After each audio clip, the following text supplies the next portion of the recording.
Assalamualaikum warahmatullahi wabarakatuh. Alhamdulillahirabbil alamin. Puji syukur atas kehadirat Allah Subhanahu wa taala yang mana Allah telah memberikan rahmat dan karunia-Nya kepada kita bersama sehingga kita telah dapat melaksanakan diskusi ini. Salawat beriringkan salam kita ucapkan kepada Nabi besar Muhammad Sallallahu Alaihi Wasallam. Allahumma sholli ala Muhammad wa ala ali Muhammad. Yang mana beliau telah membawa kita dari alam jahiliyah kepada alam yang penuh ilmu pengetahuan seperti yang kita rasakan saat sekarang ini. Baiklah, kami dari kelompok 8 yang beranggotakan yang pertama Salsabila Hasnah Putri, yang kedua Rani Anzani, yang ketiga Rani Yulianti, yang keempat saya sendiri Viola Amelia Arlin. Baiklah, pada kesempatan ini kami akan menjelaskan materi tentang pemikiran tentang pendidikan. Baiklah, materi pertama akan dijelaskan oleh Salsabila Hasnah Putri. Baiklah, kepada saudari Salsabila Hasnah Putri dipersilahkan. Perkenalkan, nama saya Salsabila Hasnah Putri dari Prodi Pendidikan Kimia dengan nomor NIM 21035-107. Pada kesempatan kali ini saya akan membacakan materi tentang pemikiran tentang pendidikan. Pemikiran tentang pendidikan ini dibagi menjadi dua pemikiran. Yang pertama ada pemikiran klasik dan ada pemikiran baru tentang pendidikan. Pemikiran klasik dibagi menjadi 4 bagian. Yang pertama ada empirisme. Empirisme ini berasal dari bahasa Latin yaitu empiri yang berarti pengalaman. Menurut konsepsi empirisme ini, pendidikan adalah maha kuasa dalam membentuk peserta didik menjadi apa yang diinginkannya. Menurut John Locke, hal-hal yang perlu diperhatikan dalam pendidikan yaitu yang pertama ada pendidikan harus diberikan sejak awal mungkin. Lalu yang kedua ada pembiasaan dan latihan lebih penting daripada peraturan, perintah, atau nasihat. Lalu yang kedua ada nativisme. Nativisme ini berasal dari bahasa Latin, yaitu nativis, yang berarti terlahir. Pemikiran ini dipelopori oleh Schopenhauer, seorang filsuf kebangsaan Jerman yang lahir pada tahun 1788 dan wafat pada tahun 1880. Dia berpendapat bahwa pendidikan ialah membiarkan seseorang bertumbuh berdasarkan pembawaannya. Lalu, bagi nativisme, lingkungan sekitar tidak ada artinya, sebab lingkungan tidak akan berdaya dalam memengaruhi perkembangan dan pendidikan tidak berpengaruh sama sekali terhadap perkembangan seseorang.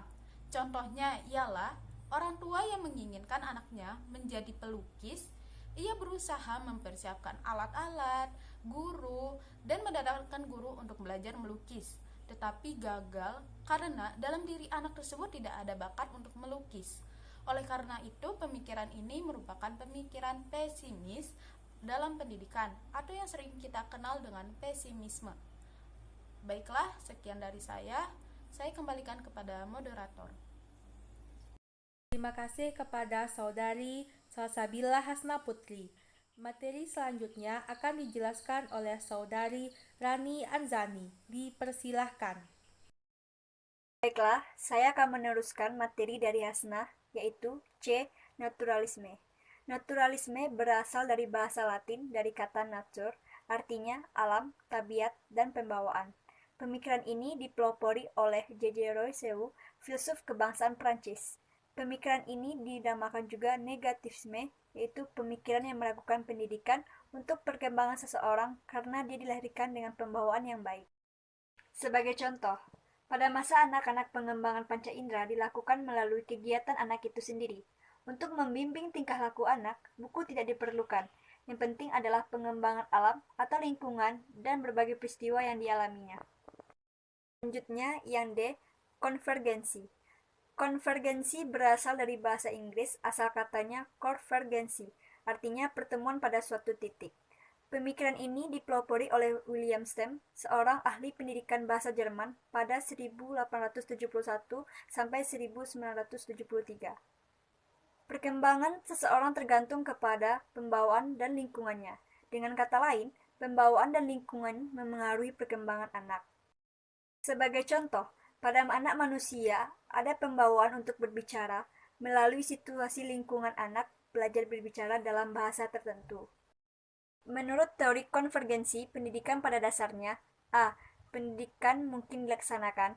B. Pendidikan diartikan sebagai pertolongan yang diberikan lingkungan pada anak didik untuk mengembangkan potensi yang baik dan mencegah berkembang potensi buruk.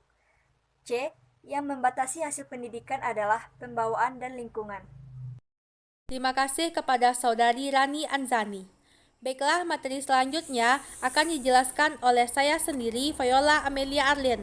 Pengaruh pemikiran klasik tentang pendidikan terhadap penyelenggaraan pendidikan di Indonesia. Pemikiran klasik mulai dikenal di Indonesia melalui upaya pendidikan, utamanya penyelenggaraan persekolahan dari penguasa Belanda dan disusul oleh orang Indonesia yang belajar di negeri Belanda.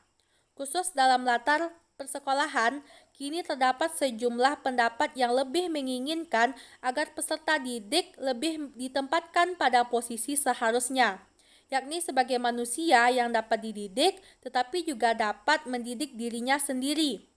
Hubungan kesetaraan dalam interaksi edukatif tersebut diarahkan menjadi suatu hubungan yang transaksional, suatu hubungan antar pribadi yang memberi peluang baik peserta didik yang belajar maupun pendidikan yang ikut belajar atau co-learning. Hubungan tersebut sesuai dengan asas ing ngarso sung tulodo, ing madia mangun karso, tutwuri handayani, serta pendekatan cara belajar siswa aktif atau CBSH dalam kegiatan belajar mengajar. Baiklah, materi selanjutnya akan dijelaskan oleh Rani Yulianti. Dipersilahkan. Perkenalkan, saya Rani Yulianti Afneli dari jurusan Pendidikan Sosiologi Antropologi. Saya ingin membacakan materi yaitu yang B, tentang materinya pemikiran baru tentang pendidikan. Yang A, pengajaran alam sekitar.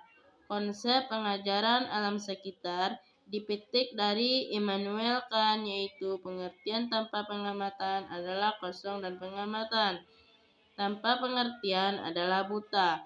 Keuntungan pengajaran alam sekitar yaitu mementang verbal dan intelektualisme, membangkitkan perhatian anak-anak untuk melakukan kegiatan, mendorong untuk aktif dan kreatif, mempunyai nilai praktis bagi anak-anaknya. Yang B, pengajaran pusat perhatian. Pengajaran pusat perhatian adalah hal-hal yang menarik pusat perhatian manusia dalam menjalani perkembangan hidupnya. Croix buka kurung 1871 sampai 1932 tutup kurung, seorang ahli pendidikan bangsa Belgia mengaitkan dengan 4 insting pokok yang ada pada diri anak, yaitu insting untuk makan, untuk memiliki dan mempertahankan, untuk melindungi diri dari bahaya, dan untuk aktif. Yang C, sekolah kerja. Aliran ini memandangkan penting antara seorang individu dengan masyarakat dalam menunjang proses pendidikan.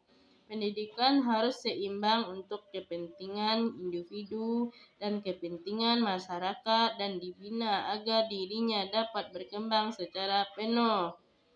Yang D, pengajaran proyek. W.H.